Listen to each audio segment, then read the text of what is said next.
রংপুরের 4 খুনের ঘটনায় যৌন নির্যাতন হয়েছিল কিনা তা নিয়ে ফরেনসিক রিপোর্টে এলো চাঞ্চল্যকর তথ্য। এর আগে রংপুর মেডিকেল কলেজের মর্গের এক ডোম দাবি করেছিলেন শিক্ষক গণপতি চক্রবর্তীর মেয়ে আগামী চক্রবর্তীর শরীরে ধর্ষণের আলামত পাওয়া গেছে। একই সঙ্গে তার স্ত্রী প্রীতিলতা চক্রবর্তীর শরীরেও ধর্ষণের আলামত পাওয়া গেছে। জানিয়ে শুরু হয় ব্যাপক আলোচনা সমালোচনা, কেননা ডোমের এই তথ্য পুলিশের দেওয়া বর্ণনার বিপরীত ছিল। ফলে সবার অপেক্ষা ছিল ফরেনসিক রিপোর্টের দিকে। ফরেনসিক রিপোর্টে প্রীতিলতা চক্রবর্তী ও আগামী চক্রবর্তীর শরীরে অ্যাসল্টের কোনো আলামত পাওয়া যায়নি বলে জানিয়েছেন ময়নাতদন্তকারী চিকিৎসক ডক্টর বাবুল কিশোর বিশ্বাস। তিনি বলেন, আমরা আসলে কোনো সেক্সুয়াল অ্যাসল্টের সাইন পাইনি। এমনকি ল্যাব টেস্টে আমরা যে স্যাম্পলগুলো পাঠিয়েছিলাম সেগুলোতেও তেমন কোনো এভিডেন্স পাওয়া যায়নি।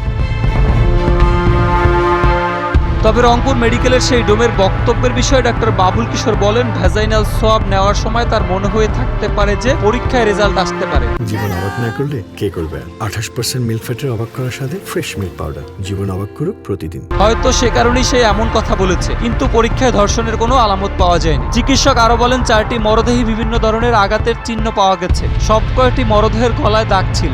কোনো মরদেহের বুকে ও মাথায় আঘাতের চিহ্ন পাওয়া গেছে। 4 জনেরই মৃত্যু শ্বাসরোধে হয়েছে বলে ধারণা করছেন এই চিকিৎসক। তিনি জানান, মরদেহগুলো উদ্ধারের পর অনেক দেরিতে তাদের কাছে আসায় ততক্ষণে সেগুলো পচনের পর্যায়ে চলে গিয়েছিল।